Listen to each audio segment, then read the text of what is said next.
কবর বড় কঠিন জায়গা, কবর বড় কঠিন জায়গা। এই কবরখানা দেখে উসমান গনি জিন্নরাই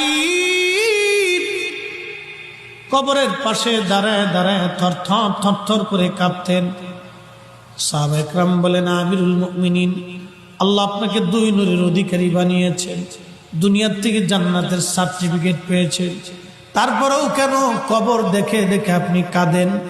উসমান গনি বলতেন, সাহাবীরা রে, আমি আমার মাশূকের জবান থেকে শুনেছি এই কবর হলো প্রথম ঘাঁটি, এই কবর প্রথম ঘাঁটি। কবরের মধ্যে তিনটে প্রশ্ন করা হবে, মান রাব্বুকা ওয়া মা দীনুকা মা কুনতা তাকুলু ফি হাক্কি হাযার রাজুল। আমি উসমান গনি কি কবরের প্রশ্নের জবাব দিতে পারবো কিনা, এই চিন্তায় কবর দেখলে আমি কাঁদি, কবর দেখলে আমি কাঁদি, কবর দেখলে আমি কাঁদি।